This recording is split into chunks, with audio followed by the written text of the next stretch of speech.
Hello, everybody, and welcome to season 2, episode 3 of What She Said. I am your host, Shalimar Cherie, and I'm excited.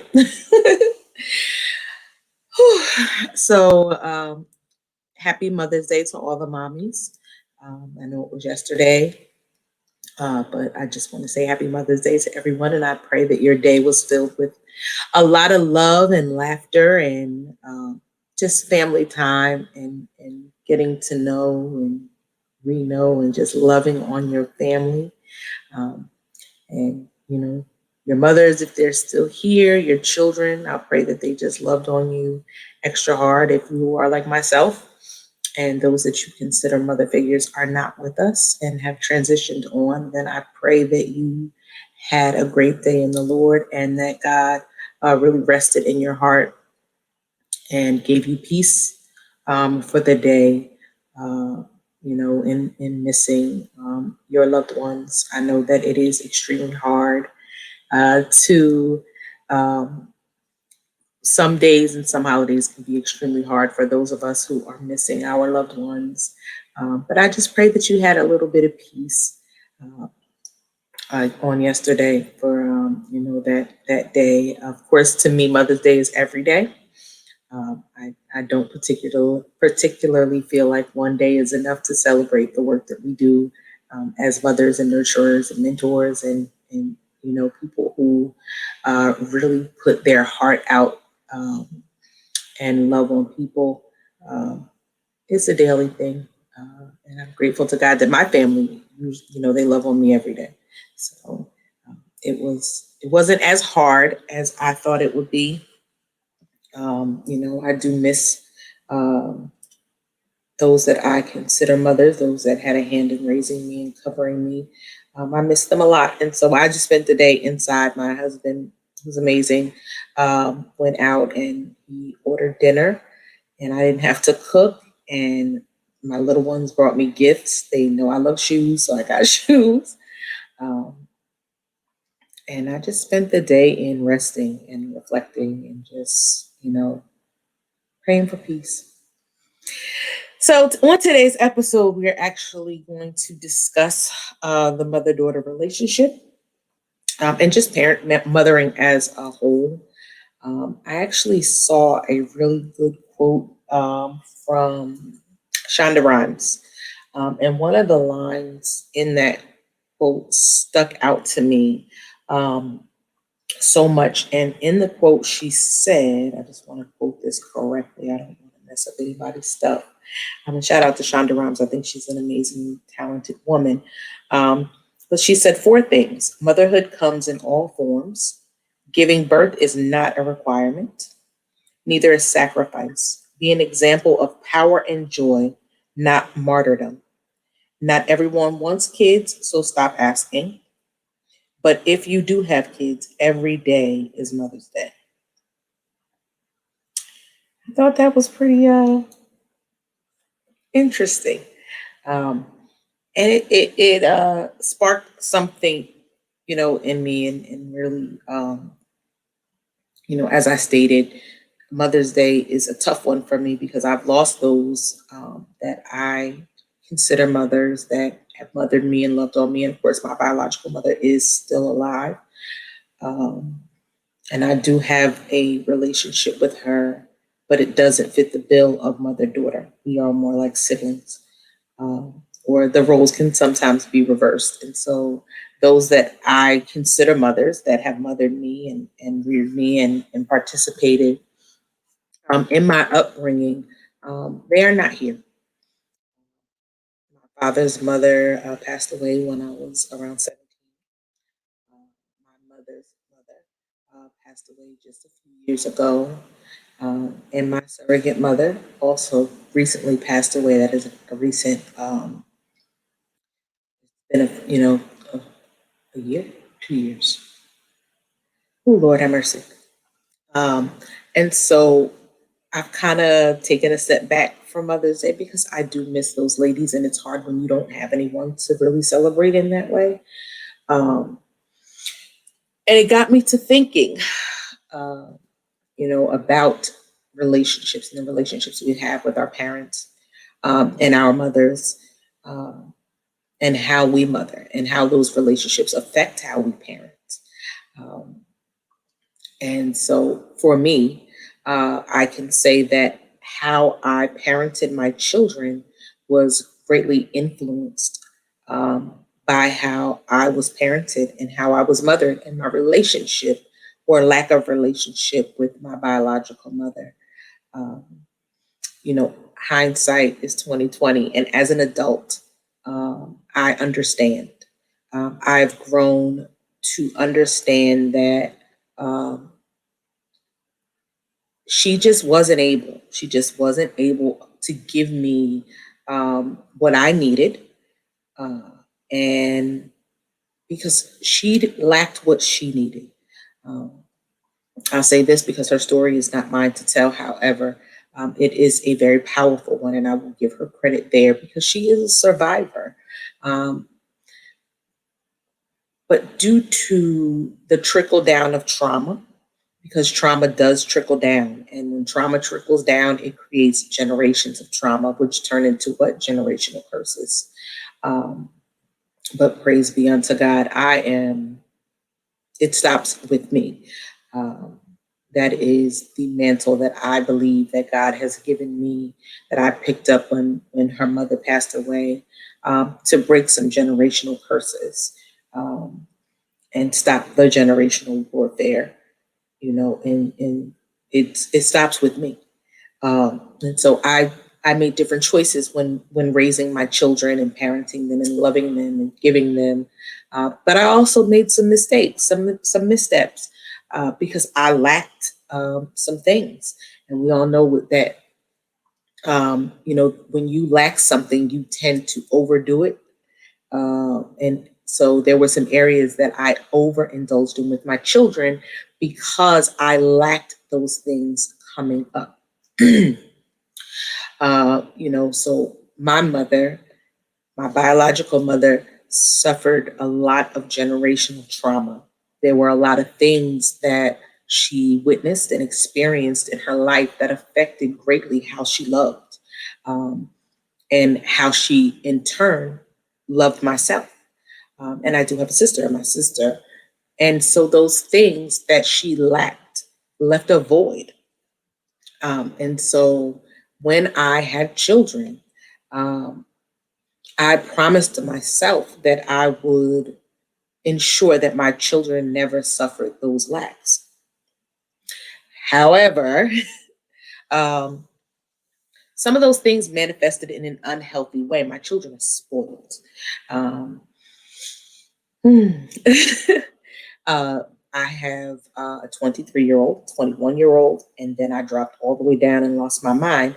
And I have a 10-year-old who will be 11 in a few weeks. And then my baby, the youngest of the road, will be 10 October 16th. Um, and, I inherited my 10-year-old because I'm sure y'all side-eyeing me like, what happened here? No, I inherited my 10-year-old. I've had him since he was 2 months old. He is, in fact, biologically my cousin, but I've raised him, and I'm his mom, and that's my son, and that's that. Um, and so I found myself overindulging, um, with my children in certain things. I grew up, with a certain level of poverty, and I've discussed this, previously, that poverty is a trauma. And I also, so I overindulged them with things, because I just never wanted them to feel a lack. I never wanted them to feel out of place. Um, that was just a void that I just refused to allow them to suffer from. And in doing that, I spoiled them. They're rotten. And I mean good and rotten. Like, yeah, rotten. Now, don't get me wrong. I also, because my father is who he is, and so I had a bit of a balance. They were very structured. Uh, School was extremely important. They have manners. I mean, they're great kids, um, especially away from me. So I've been told. Um, However, they are, when it comes to mom, I'll walk on water to them. And although it's great in theory, I don't walk on water. I got a little Peter in me, but not that version. Not yet. My deliverance is still loading. So, I've set the bar so high with my children that their expectations of me um, can sometimes be overwhelming. And I believe that they know that I'm human, but my humanness gets lost in the mom factor. And so correcting that has been a bit of a chore. Um, my middle one, who's 21, will tell you flat out, I don't care what goes wrong in my life, my mother will fix it. And I'm like, ooh, baby, I will do the best that I can. Um, but there are just some things that you're going to have to go through that mom is just not going to be able to fix. So in that way, didn't necessarily get it wrong, but I didn't get it 110% right. And so, had I been operating in a healthier place and had a greater understanding of how my traumas were really affecting me, I probably wouldn't have overindulged them as much as I did. Um, so the other thing, is even material as far as, I did overindulge them in that, but I also overindulged them in my time. And because I did that, um, they believe that I am at their disposal at all times in all ways. Um, so my middle one is a love bug. And I have, because of her being a love bug and having her mother's servant's heart, among other things, I dedicated a great portion of my life. I had my first child when I got pregnant at 19, I had her at 20. Um, and I've dedicated a great portion of my life to the service of my children. Um, and that's not a bad thing, but it is a bad thing when it comes at the expense of you. And so, in me working overtime to right the wrongs that I felt were dealt to me and correct the things that I I felt were out of order in my childhood, and basically me being at war with my past, um, I gave them everything I had and left nothing for myself. That is a very dangerous thing because guess what? Now they are 23 and 21. And although I do have, two younger ones, I'm not really in the trenches with them so much right now. They're still in the, everything is their friends, and I'm not quite there yet. But now that they are 21 and 23, they don't require as much attention and service from me as they once did. And so when they graduated high school, I all but lost my mind. And I got really depressed because I didn't know what I was going to do without them.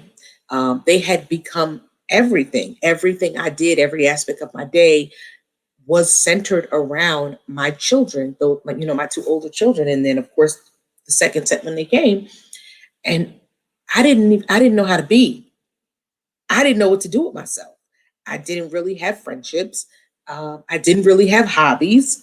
Everything that I'd done was centered around my children. Um, Even what I would consider a hobby, I do have a business. It's called Shalimar Cherie. I make T-shirts and novelty items, event decor, party props. But even that was centered around them. I created it for them. I never wanted them to not have, and I knew that I couldn't afford thousands of dollars for events and parties and stuff like that. And so I'm self-taught. I taught myself how to do that again to accommodate my children.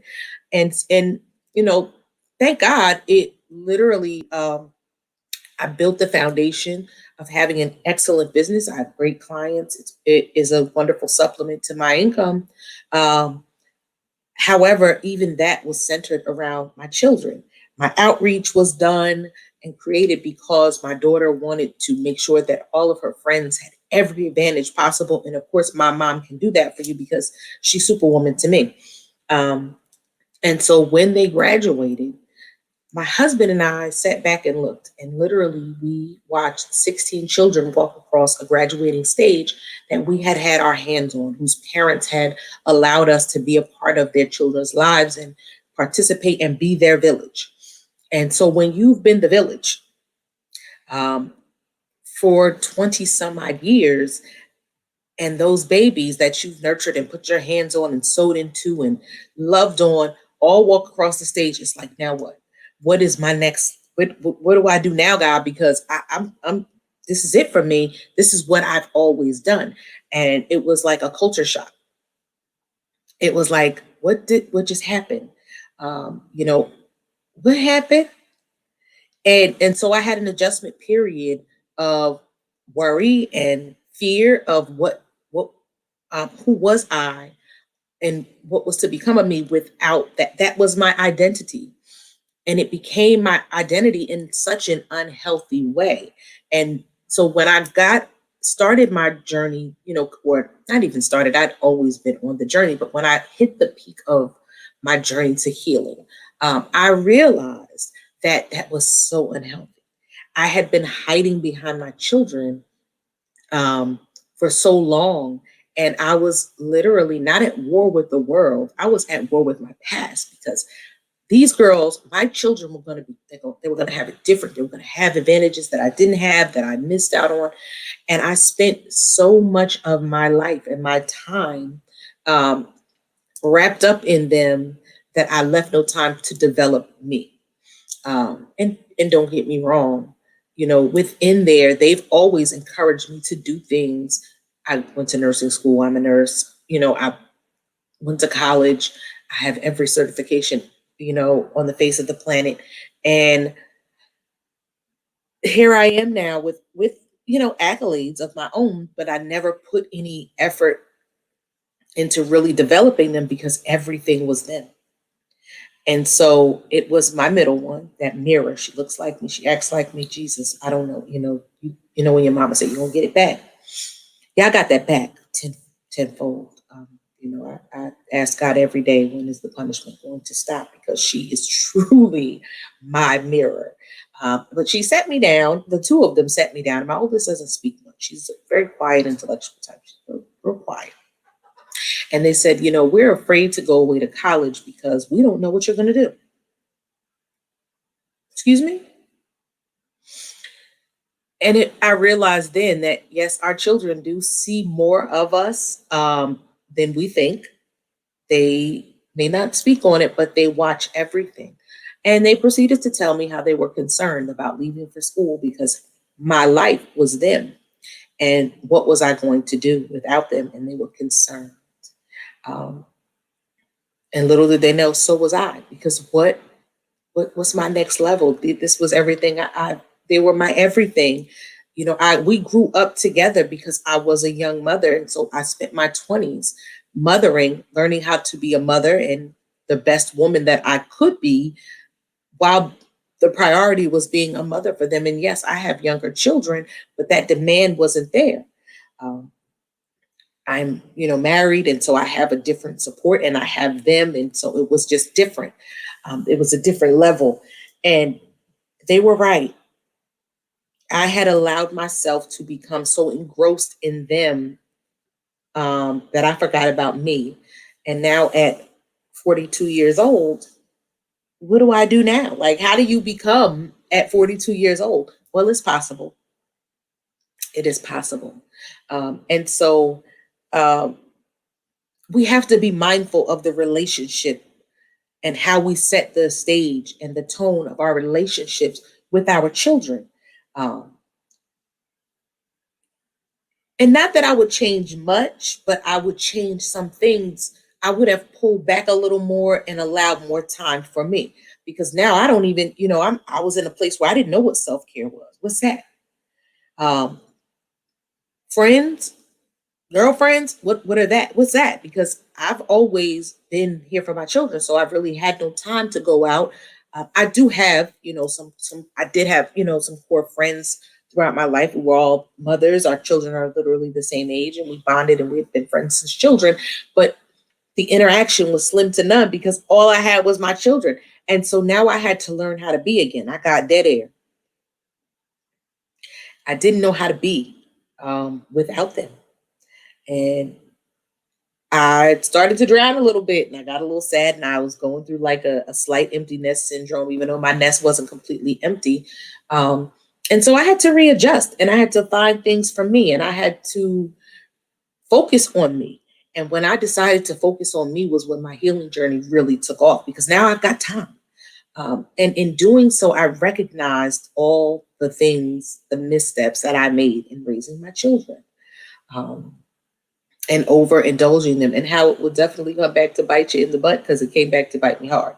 Um, and so we have to be mindful of how we carry our past into our present.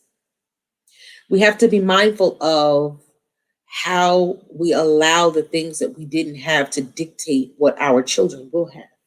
Um, are there some things that are absolutely necessary? Absolutely. I had to work harder and smarter to make sure that they were provided for because what they would have never seen and will never see, um, as long as I have breath in my body and it's God's will, they will never see homeless or hungry. And I won't apologize for that. Um, but what I one of the biggest missteps was me neglecting me because they needed me. They need me now. Um, and if I didn't have, you know, them, to not have an identity is definitely not healthy. My identity couldn't and can't only be being a mother. And so that's why when I saw this quote from Shonda Rhimes and she, that line about not striving to be for martyrdom, I think that somewhere along the line, we as women pick that up, that being a mother, there's this image of being a mother. And if you don't fit this image, then you're not measuring up. And it's deeply rooted in martyrdom. And I don't want to be a martyr. I want to be a mother. I want to be a wife. I want to be Shalimar. I want to be a friend. I want to be a sister. I want to be of service, but I don't want it to be rooted and grounded in martyrdom. I don't want people to look at me and see perfection. I want them to look at me and see a person who is the perfect imperfection, um, and be okay with embracing the flaws that are in me, um, and be okay with my missteps and be okay with my recovery, falling down and getting back up. Um, that's what I want. And so when I started to really think about my identity and who I wanted the world to know I was and who I was and who I believed they needed to know that I was, those were some key points. And then seeing that quote really solidified that for me because I don't believe anything happens by chance. And I realized that for a great portion of my life that I was striving for martyrdom. Like I was like, I gotta be like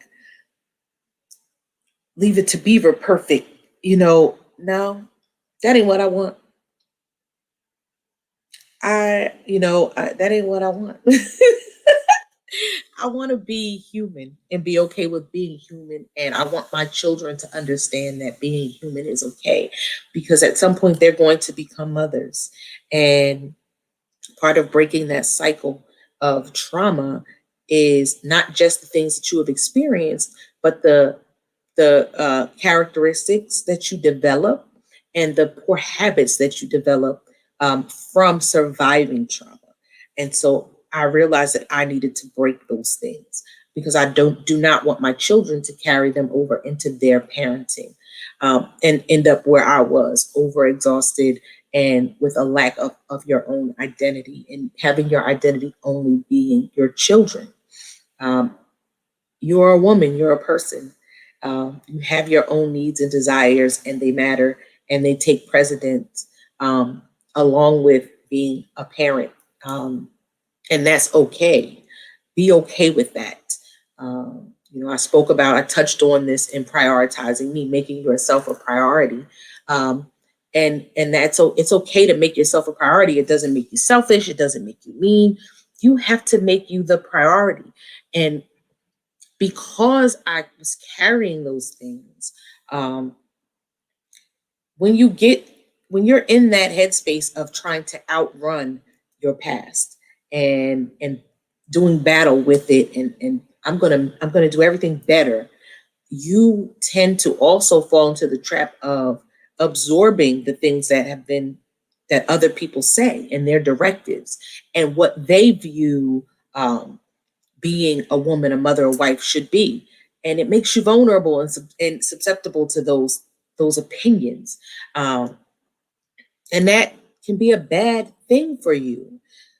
You know, so you have to be mindful when you are moving forward in your healing, that you not just concern yourself with healing from those past traumas, but also correcting, acknowledging um, the characteristics that you may have developed from your traumas, and the poor habits that you may have developed from your traumas, because they may not always reflect directly the trauma, but there is a trickle down effect. And even though covering my children as hard as I didn't necessarily look like a bad thing, it was a bad thing, because it left a lack, and maybe not in their lives, but the lack was in my life, and I had to know and understand that I, I needed some service and some maintenance as well.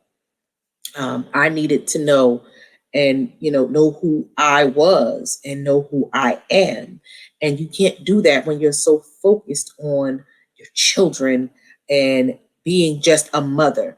You can't get trapped in that lane where you're just I got tunnel vision and all I am is a mom. um, and especially if you're in a marriage and you're in a relationship, because if that's all you see, then you're going to miss some things. And so I missed a lot of things that and not that they're all lost, because the God we serve will always give you room to grow and recover. He will give you back what's necessary for you. um, and so he is doing that. But at 43, I am now learning, and becoming comfortable with just being Shalimar, in my womanhood, getting in touch with my feminine side, with identifying my needs and my desires and my wants, and becoming more comfortable in becoming, and how that affects the different aspects and how it affected the different aspects of my life. Like, I applaud my husband because he put up with it. And he's never complained, um, that I was so focused on being super mom that I'm sure there were moments where he felt like, well, what about me? Um, and so I had to really come to terms with that as well. Like, where did I miss the mark? Because I did have tunnel vision, like straight ahead, children, raise them, cover them, keep them, um, and everything else came second. But we have to remember to keep a healthy balance. Um, and balance is hard. Balance is hard. I'm still learning that. Um, but not to allow things, especially you, to get lost in trying to be everything for everybody, um, but mainly your children. And so the things that maybe our mothers didn't teach us or didn't give us, or those who reared us, let us not be so wrapped up in trying to uh, outdo better, outrun those things that we run right past, developing us, and nurturing you and developing you, because those children are going to grow up and out as they should. The Bible says, leave to cleave. Um, and you will find yourself like, okay, now what? Because they're going to go out, they're going to live their lives. Of course, they're always going to be your babies, and we would love for them, well, some of them, to stay with us forever. Um, but you have to be able to function without them. But if you are headfirst drowning in all things your children, then you're going to miss the mark when it comes to you. And you don't want to do that.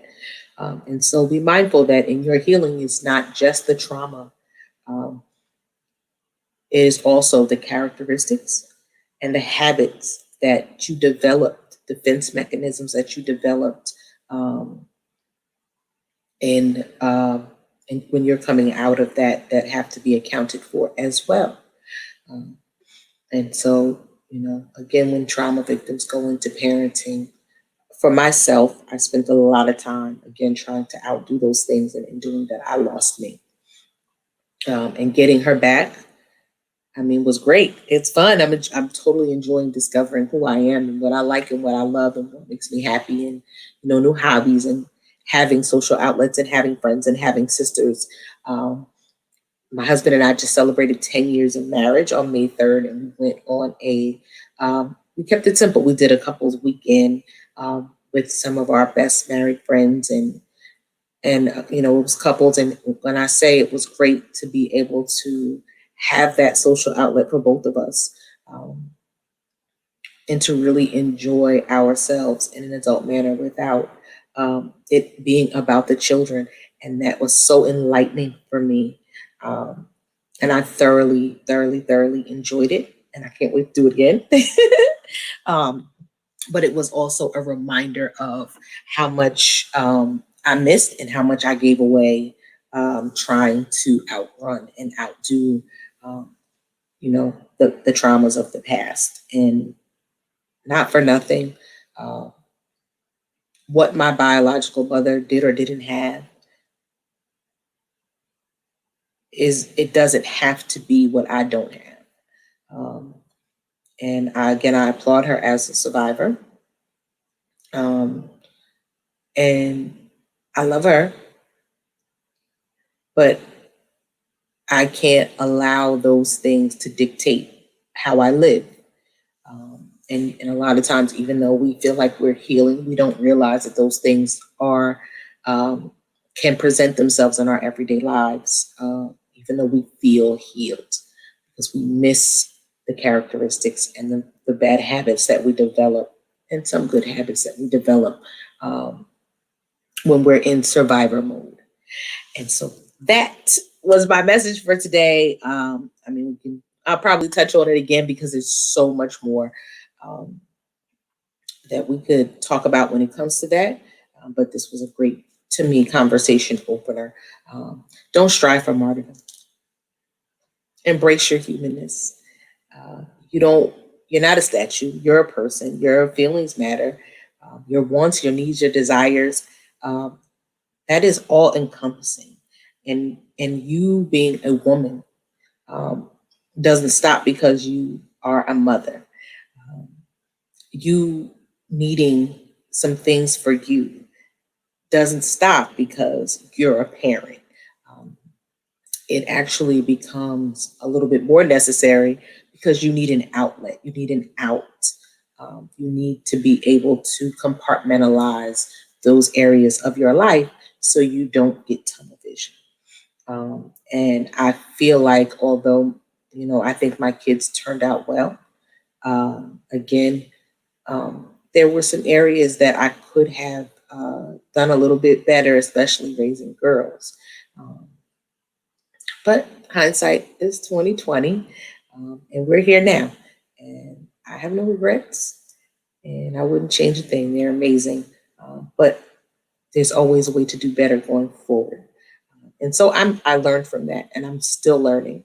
And I'm still healing, and every day will be new. Um, but I'm embracing the new, and I am I'm not just going to focus on everything around me in the new. I'm going to make sure that I make myself a priority in this new chapter and level of my life, and I'm okay with that. I know, I realize and know now better than I have ever, the value in me and in all areas, um, and how it's all encompassing, and one thing does not outweigh the other. So, think about this. And on our next conversation, I don't know where God's going to take me, but we'll probably touch on this again. But I'll leave you with this: what relationships with other women in your life have been godly and productive? Which ones have not been so? How can you make your future relationships with sisters godly and productive? So, hold on to that, because that plays into what we talked about today as far as motherhood.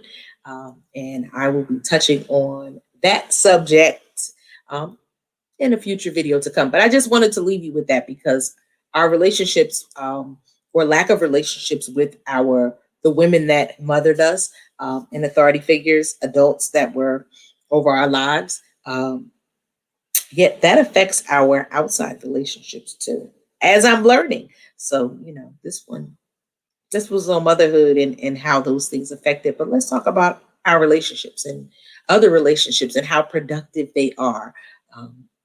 So I think our next conversation will be about that. But I definitely wanted to leave you with that. Think about it, and be prepared to discuss it. I want to see you in the comments. You watch these videos, leave a comment. I do see them. I respond. At some point, I will be doing lives. Right now, I'm comfortable just recording. I'm still working my way up. It's nerve-wracking, to be live, and I'm still getting comfortable this journey, of telling y'all my business, sharing and being candid and transparent. I'm usually good at it, but this is a different platform. So bear with me. I thank you all and appreciate you so much for your support with the video blog and the podcast. Again, I want to hear from you. Leave messages in the comments. I do read them. I love it. I love to engage with you all. Like and subscribe to the YouTube channel. Catch the podcast on all digital platforms, Apple, Spotify. It's there. You can find me on Facebook at saved_healed_enough. I'm on Instagram. Check out my website, www.savedhealedenough.com. The book will be coming out summer 2021, prayerfully by June. The name of the book is She Emerged, The Manifestation of Me. And I'm just talking about me, pivotal moments, pivotal traumatic moments in my life and how they contributed to my journey and the woman that I am today, in my healing. Also, I get this a lot. SHE is an acronym. You see that? Wait, where is it? It's over here. It's over here. So SHE is an acronym for Saved, Healed, and Enough. Because I want all women to know that you are saved, you are healed, and you are enough, and you claim it. You have to claim it and declare and decree over your life that healing is yours. The Bible says healing is the children's bread. God is not a man that he should lie, and healing is yours. You just have to claim it and you have to walk in it. This is the season for us to walk in our God appointed and ordained destinies. I cannot stress that enough. This is a faith walk for me. So I'm not telling you anything that I'm not living, that I'm not currently walking in. These conversations, this is daily stuff. This is not something that I've sat on. I am sharing with you my journey as I'm going through it. And so I am walking in faith the same way I'm encouraging you to do. Launch the vision, sis. Launch it.